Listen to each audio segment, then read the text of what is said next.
Hello बच्चों, नमस्कार। मैं महेश कुमार, आप सभी का स्वागत है महेश एजुकेशन अड्डा चैनल में। दोस्तों, आज हम एनसीईआरटी मैथ कक्षा 10 चैप्टर करवाने जा रहे हैं, जिसमें एक्सरसाइज 8.1 हमने करवाया था। अब ये एक्सरसाइज 8.2 है दोस्तों, जिसके कुछ सवाल हमने करवा भी दिए थे और उसके आगे क्वेश्चन नंबर 3 से आगे के क्वेश्चन हम देखते हैं क्या कहता है। तो क्वेश्चन नंबर 3 दोस्तों हमारी स्क्रीन पे दिया है। देखिए दोस्तों, इसमें क्या है। तो सबसे पहले हमने कल आपको टेबल बताई थी। हमने बताया था कि इस प्रकार के सवालों को लगाने के लिए सबसे पहले हमें टेबल का मान याद होना बहुत आवश्यक है। तो दोस्तों, नहीं याद है, अगर याद नहीं है तो फिर हम आपको लिख करके देखते हैं, बाद में बताते हैं सवालों को। तो पहला देखिए, जैसे इसमें दिया है sin 30, तो आपको sin 30 का मान पता होना चाहिए। तो यहाँ पर एक बार हम लिख लेते हैं बच्चों। तो देखिए, यहाँ लिखा हमने sin 30। अब sin 30 का मान बच्चों होता है 1/2। उसके बाद देखा tan 45, तो इसका भी मान हम लिख लेते हैं यहाँ tan 45। tan 45 का मान दोस्तों होता है 1। उसके बाद आवश्यकता पड़ी दोस्तों cosec 60 की, तो ये भी लिख लिया हमने cosec 60 डिग्री। इसका मान बच्चों होता है sin 60 का उल्टा, यानी कि √2/√3। 3 मान हो गए। अब दोस्तों क्वाट की भी आवश्यकता पड़ी, तो क्वाट 60 का मान क्या होता है। क्वाट दोस्तों क्वाट 45 दिया है, तो क्वाट 45 का मान जो 10 का होता है वही होता है, यानी कि 1 होता है बच्चों। अब देखिए sec 30 की आवश्यकता पड़ी, तो sec 30 यहाँ पे दिया है, तो sec यहाँ लिखेंगे sec 30। और sec 30 का मान बच्चों जो होता है वो होता है 2/√3। ठीक है ना दोस्तों। इसके बाद cos 60 की बात होगी, तो cos 60 का मान जो होता है वो होता है बच्चों 1/2। इतनी चीज़ें आपको पता होना बहुत आवश्यक है। अगर इतनी चीज़ें आपको याद हैं तो सवाल आसानी से लग जाएगा मित्रों। तो सबसे पहले यहाँ दिया क्या है, सबसे पहले देखते हैं sin 30 दिया है, तो यहाँ लिखिए हल। और हल के अंतर्गत चलते हैं दोस्तों। सबसे पहले जो दिया है उसका मान लिखते हुए चलते हैं। सबसे पहला दिया है sin 30, तो यहाँ लिखेंगे sin 30 का मान क्या होता है, तो हमें पता चला sin 30 का मान होता है 1/2। फिर कौन सा निशान है, तो प्लस का निशान है, तो यहाँ लिखते हैं प्लस का निशान। फिर लिखा है tan 45 का मान होता है बच्चों 1। फिर काहे का निशान, तो माइनस का निशान। cosec 60 का मान यहाँ देखते हैं, तो क्या लिखा है, तो लिखा है 2/√3। इतनी बात हो गई इसके पूरे इनके नीचे। फिर देखिए sec 60 की बात, sec 30 की बात है, तो sec 30 का मान है बच्चों 2/√3। फिर काहे का निशान, तो प्लस का निशान बच्चों। यहाँ क्या लिखा है, तो यहाँ लिखा है cos 60, और cos 60 का मान होता है बच्चों 1/2। इतनी बात समझ गए। इसके बाद लिखा है cot 45, तो cot 45 का मान भी क्या होता है बच्चों, तो इसका मान होता है 1। इतनी बात समझ गए। अब देखते हैं क्या ये बराबर है। तो सबसे पहले हम देखते हैं इसके नीचे 2 है, क्या इसके नीचे है, इसके नीचे √3 है, तो क्या इसके नीचे है, तो बराबर नहीं है। तो इसके नीचे तो सभी जगह बराबर करना है। तो बराबर करने का नियम, सबसे पहले जो लिखा है उसको एक बार लिख लेते हैं। 1/2 प्लस 1 प्लस माइनस 2/√3, सबके नीचे 2/√3 प्लस का 1/2 प्लस का 1। इतनी बात समझिए बच्चों। अब देखिए सबसे पहले हम बराबर करते हैं प्रत्येक स्थान को। तो बराबर करने के लिए क्या करेंगे, जैसे यहाँ 2, यहाँ √3 है, तो प्रत्येक के नीचे 2√3 बनाना है। तो यहाँ 2 है, तो यहाँ पर कितने से गुणा करेंगे हम, तो √3 से। तो ऊपर भी कितने से, √3 से, है ना। अब यहाँ देखिए 1 था, हमें बनाना है 2√3, तो कितने से, तो 2√3। इतनी बात समझे। तो ऊपर भी कितने से बच्चों, तो यहाँ भी गुणा होगी 2√3 से। अब देखिए यहाँ पर √3 तो है, लेकिन किसकी आवश्यकता है, 2 की। तो यहाँ कितने से गुणा किया, 2, तो ऊपर भी कितने से, 2 से। इतनी बात समझे बच्चों। अब देखिए बच्चों, यही बात नीचे करना है। तो यहाँ पर कितनी कमी है, 2√3 बनाना है, यानी 2 की गुणा। तो 2 से गुणा, तो ऊपर भी कितने से, 2 से। यहाँ 2 पहले से है, √3 की कमी है, तो यहाँ √3, तो यहाँ भी √3 से। अब यहाँ पे 1 है, केवल बनाना है हमको 2√3, तो ऊपर भी कितने से गुणा, 2√3। इतनी बात समझ गए दोस्तों। बहुत इजी सवाल है, लेकिन क्या है, थोड़ा इन पे हमें ध्यान देना पड़ेगा। अब देखिए ध्यान से, यहाँ पे देखिए √3 1 3, तो ये हो गया √3।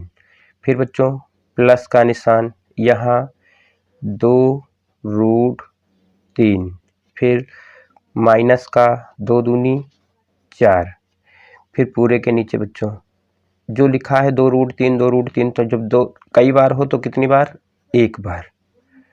फिर पूरे के नीचे मित्रों यहाँ देखिए 2 दूनी 4, फिर बच्चों प्लस का √3, फिर प्लस का 2√3, और सबके नीचे बच्चों इसके पूरे के नीचे हो गया 2√3। अब देखो बच्चों, इससे ये कट गया।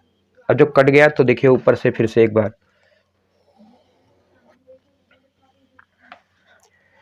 अब क्या बच्चा, देखो यहाँ पे बच्चों एक मान लो, कुछ ना हो तो एक, यहाँ पर भी एक मान सकते हैं।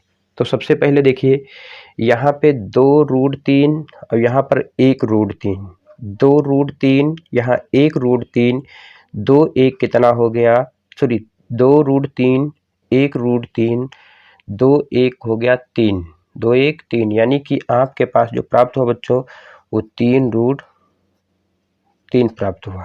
फिर काहे का निशान, तो माइनस का, फिर कितना 4। ठीक दोस्तों, नीचे यही बात देखते हैं।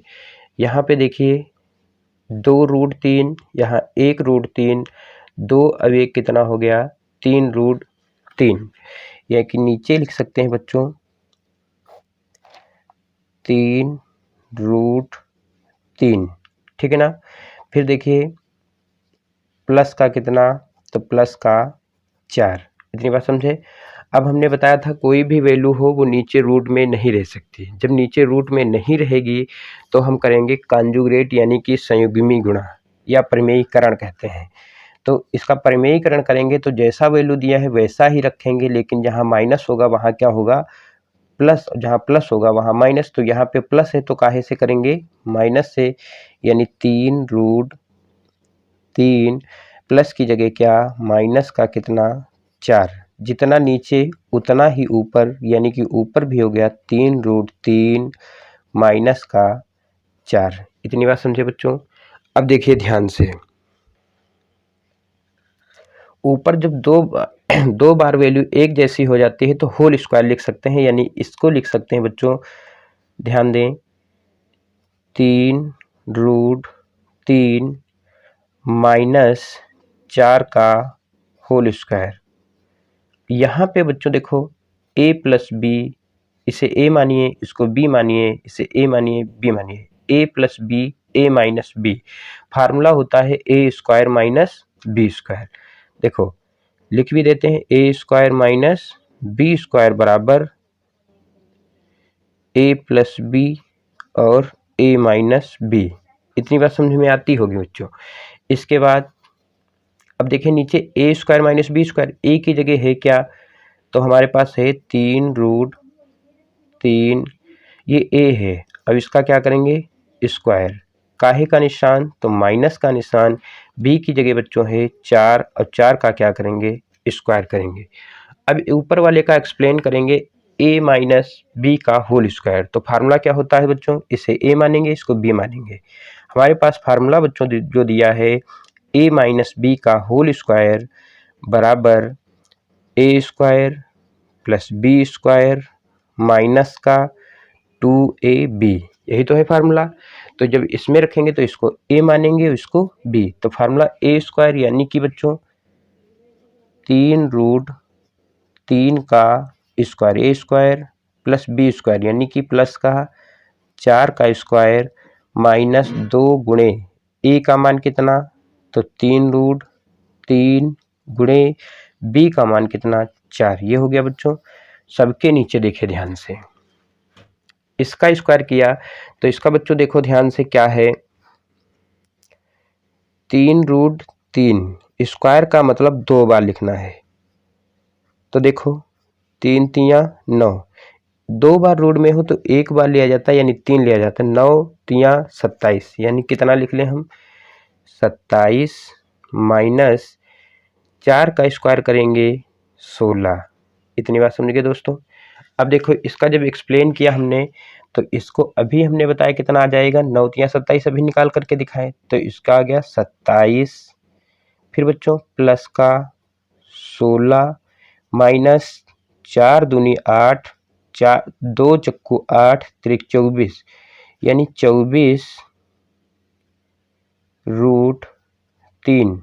इतनी बात समझे। अब पूरे के नीचे बच्चों क्या हो गया, 27 से 9 तिया 27 से हमारे 16 चले गए तो कितने बच्चे 11। इतनी बात समझे। आगे इसी बात को जोड़ें बच्चों, 27 और 16 कितने हो गए तो पता चला 43 माइनस का 24√3, 24√3 बटे में 11। ये बात समझ में आ गई होगी दोस्तों। यही हमारा फाइनल आंसर है। बात समझ में आई होगी। स्क्रीनशॉट लीजिएगा दोस्तों पूरे सवाल का। उसके बाद बढ़ते हैं अगले सवाल पे। ठीक है दोस्तों, अब अगले सवाल पे आते हैं। सवाल आपका दिया है क्वेश्चन नंबर 4। सवाल कहता है 5 cos square 60 degree plus 4 sec square 30 degree minus 10 square 45 degree upon में sine square 30 degree plus cos square 30 degree. तो सबसे पहले इसको हल करते हैं। अब देखते हैं, यहाँ लिखते हैं हल दोस्तों, बाद में इस पर चर्चा करते हैं। तो सबसे पहले इसमें भी हम वही नियम लगाते हैं कि सबसे पहले हम मान लिख लेते हैं। तो मान के संदर्भ में सबसे पहले cos 60 लिखा है तो यहाँ पे हम cos 60 का मान पता कर लेते हैं। तो cos 60 डिग्री बराबर दोस्तों होता है 1/2। फिर बच्चों आती है बात, आगे लिखा है sec 30। sec 30 का मान होता है, sec 30 का मान होता है दोस्तों 2/√3। फिर बच्चों tan 60 का मान बात करते हैं तो यहाँ tan 45 लिखा है तो tan 45 का मान होता है बच्चों 1। इतने मान पता हो गए। उसके बाद नीचे देखते हैं sin 30 की बात होती है तो यहाँ लिखते हैं sin 30 जिसका मान होता है 1/2। फिर cos 60 के लिए cos 30 लिखा है बच्चों तो cos 30 का मान होता है बच्चों √3/2। इतनी बात समझ में आ गई होगी। अब इसी प्रकार अगर इतने मान हमको दिए हैं तो सवाल आसानी से हम हल कर सकते हैं। तो सबसे पहले जो लिखा है उसको ऐसे लिख लो। तो लिखा है 5। अब हमने बताया जब दो संख्याओं के बीच कोई निशान ना हो तो गुणे का निशान, यानी कि यहाँ पे काहे का निशान, गुणे का निशान। cos 60 का मान देखते हैं तो 1/2 होता है तो यहाँ लिखा हमने 1/2। और पूरे का क्या किया, स्क्वायर। क्यों किया, क्योंकि इसका स्क्वायर है। फिर प्लस का निशान बच्चों, यहाँ लिखा है 4। अब sec 30 का मान क्या होता है तो यहाँ पे मान दिया है बच्चों 2/√3 और पूरे का होल स्क्वायर। फिर माइनस का निशान tan 45 का मान होता है 1 और इसका क्या कर दें स्क्वायर। फिर नीचे बच्चों सभी के यहाँ देखिए sin 30 का मान क्या दिया है तो आपको पता है 1/2 होता है और पूरे का क्या करना है स्क्वायर। फिर काहे का निशान तो प्लस का निशान। cos 30 का मान क्या दिया है बच्चों तो ये दिया है √3/2 और पूरे का होल स्क्वायर। इतनी बात समझ में आ गई होगी बच्चों। तो आगे बढ़ते हैं। अब देखिए 5 ऐसे गुणे 1 का स्क्वायर बच्चों 1 और 2 का स्क्वायर कितना 4 प्लस का 4 ऐसे बच्चों 2 का स्क्वायर किया तो 4 हो गया। √3 जब 2 बार होता है बच्चों ध्यान दें, √3 जब 2 बार होता है तो उसको 1 बार लिखा जाता है बाहर रूट के, यानी 3। तो सबके नीचे में कितना हो गया 3 हो गया। समझ गए ना बच्चों। फिर माइनस का 1 और सबके नीचे बच्चों वही बात, 1 का स्क्वायर 1, 2 का स्क्वायर 4, प्लस का निशान, √3 का स्क्वायर अभी हमने करके बताया, तो 3 और 2 का स्क्वायर कितना 4। इतनी बात समझे बच्चों। इसके आगे देखते हैं। अब देखिए 5 एकन 5 बटे में 4 प्लस का 4 चक्कू 16 बटे में 3 माइनस का 1। सबके नीचे में बच्चों यहाँ पे देखिए जब नीचे हर बराबर होते हैं तो ऊपर ऊपर जोड़ लेते हैं 3 और 1 4 और बटे में 4, 4 एकन 4 कट गया, अर्थात अब कुछ नहीं बचा। अब जो बचा तो उस पर हम चर्चा करते हैं, आगे देखते हैं लिखा क्या है। 5 बटे 4 प्लस का बच्चों 16 बटे 3 माइनस का 1। अब क्या देखते हैं कि हर जगह क्या बराबर है, तो हमें प्रत्येक को बराबर करना है। तो प्रत्येक को बराबर करने के लिए सबसे पहले क्या करेंगे, जैसे यहाँ लिखा है 4 यहाँ 3, तो हमें ऐसा कुछ बना लें कि प्रत्येक जगह बराबर हो जाए। तो इसका लासा जो आएगा 4 3 12, यानी 12 बनाना है। तो 12 बनाने के लिए इसमें कितने से गुणा करेंगे, तो 4 3 में 4 से करेंगे, तो ऊपर भी कितने से 4 से। इसमें कितने से करेंगे, तो 3 से, तो ऊपर भी 3 से। यहाँ 12 हो गया, यहाँ हो गया। क्या बच्चों इसके नीचे 12 हैं, तो कहेंगे नहीं है, तो यहाँ भी 12 बनाएंगे, यानी कितने से गुणा करेंगे, तो 12 से। नीचे भी करेंगे और ऊपर भी करेंगे। इसको जोड़ेंगे बच्चों, गुणा करेंगे सबसे पहले 5 तियाँ तो 15 प्लस का 16 चक्कू 64 माइनस का 12 एकन 12, सबके नीचे बच्चों 12। इतनी बात समझे। बराबर में बच्चों यही चीज बराबर में बात होगी, तो सबसे पहले आप जो जोड़ रहे हैं उसको जोड़ लेते हैं दोस्तों हम, और फिर हल करते हैं। तो देखो ये तो जुड़ जाएंगे, तो 5 और 4, 5 4 9, 6 और 1 7, फिर से 5 4 9 6 1 7 माइनस का 12 और बटे में सबके नीचे 12। अब देखिए बच्चों 9 से 2 गए, कितने बच्चे 7, 7 से 1 गया 6 बटे में कितना 12। यही हमारा आंसर। बात समझ में आ गई होगी बच्चों। इसका स्क्रीनशॉट लीजिएगा। फिर बढ़ते हैं अगले क्वेश्चन पे।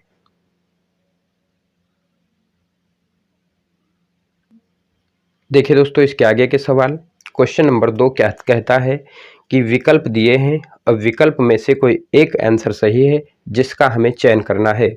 तो सबसे पहले क्या करते हैं बच्चों, यहाँ पे उसी प्रकार हम हल करते हैं। तो हल लिखेंगे यहाँ पे बच्चों।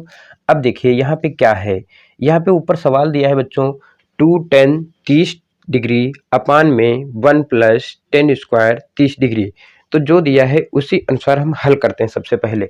तो बच्चों 2 लिखा है तो 2 लिख लिया, फिर दो संख्याओं के बीच कोई निशान नहीं तो काहे का निशान, गुणे का निशान, ये पता होना चाहिए। फिर बच्चों 10 30 का मान क्या होता है, तो यहाँ पे हम लिखेंगे 10 30 का मान होता है 1/√3। 10 30 का मान होता है 1/√3। यहाँ लिखना चाहो तो लिख भी सकते हैं। 10 30 डिग्री बराबर होता है 1/√3। फिर दूसरा आवश्यकता पड़ी 10 60, तो 10 60 का मान होता है √3 खाली। ठीक है, तो इतना लिखा। उसके बाद नीचे बच्चों आ जाते हैं, तो लिखा है 1 + 10 60 का मान क्या होता है, तो 10 60 का मान होता है √3। और इसका क्या कर दिया हमने, स्क्वायर किया। क्या कर लिया बच्चों, स्क्वायर किया। इतनी बात समझ गए। तो देखिएगा इतनी बात अगर समझ में, दोस्तों इसमें सवाल में थोड़ी सी मिस्टेक हो गई है। वो मिस्टेक क्या है वो संभाल लेते हैं दोस्तों। यहाँ पे जो कोण दिया है वो 60 की जगह 30 दिया है बच्चों। ये नीचे भी कितना दिया है, 30 डिग्री दिया है। अब देखें इसको सुधार लेते हैं। तो यहाँ पर भी हम दो बच्चों एक परिवर्तन कर लेंगे वो हल के अंतर्गत। सबसे पहले ऊपर का सही है तो ऊपर को इसी प्रकार लिखेंगे 2 10 30 का मान होता है 1/√3, है ना बच्चों। इसके बाद बच्चों सबके नीचे की बात करेंगे तो लिखा है 1 प्लस 10 30 दिया है तो 10 30 का मान फिर उतना ही 1/√3। और इसका क्या करेंगे बच्चों, स्क्वायर करेंगे। अब देखो बच्चों इसी को नीचे लाएंगे तो 2 एकन 2 बटे में √3, फिर पूरे के नीचे बच्चों यहाँ 1 प्लस बच्चों 1 का स्क्वायर 1 ही रहता है और √3 का स्क्वायर 3 हो गया। अब देखो क्या बराबर है, तो यहाँ 3 है, क्या इसके नीचे 3 है, तो इसके नीचे कितना बनाएंगे 3, तो ऊपर भी कितना बनाएंगे 3। इतनी बात समझ में आ गई होगी मित्रों। तो देखिएगा अगर इतनी बात समझ में आई तो यहाँ पे हम देखते हैं तो क्या हो जाता है, 2 लिखा था बच्चों, नीचे क्या लिखा था √3 लिखा था, सबके नीचे बच्चों 3 एकन 3 अब 1 4, अब सबके नीचे 3। अब एक बात ध्यान रखना है आपको, पड़ोस वाला पड़ोस में और दूर वाला दूर में। ये इसलिए कहते हैं क्योंकि ये मानव के जीवन पे भी आधारित है। पड़ोसी हमेशा पड़ोस वाले की मदद जल्दी करता है, अगर जैसे कोई समस्या हो जाए तो पड़ोसी पहले आते हैं। यानी कि पड़ोस वाला पड़ोस में और दूर वाला दूर में, याद करने में कोई समस्या नहीं होगी। दूर वाले दूर की बात होगी तो 2 तियां 6, सबके नीचे में यहाँ पे हो जाएगा 4√3। इसको हल कर लें, 2 दूनी 4 2 तियां 6, यानी कि ऊपर बचा 3 और नीचे बचा बच्चों 2√3। जहाँ ध्यान दो पहले बच्चों, एक बार इसको लिख लेते हैं, 3 बटे में 2√3 है ना। अब देखो बच्चों जहाँ 3 को हम लिख सकते हैं बच्चों √3 और √3 2 बार लिख सकते हैं, तो ऐसा लिख दो यहाँ पे। तो यहाँ पे हमने लिखा तो ये हो गया √3 और √3 और सबके नीचे में बच्चों 2√3। इससे ये कट गया बच्चों, तो यहाँ पे क्या बचा √3/2 इतना आया। अब देखते हैं √3/2 किसका मान होता है, तो यहाँ पे देखते हैं बच्चों sin 60 का मान होता है √3/2। अब अगले ऑप्शन पे जाने की कोई ज़रूरत नहीं, आपका यहीं से आंसर करेक्ट हो गया।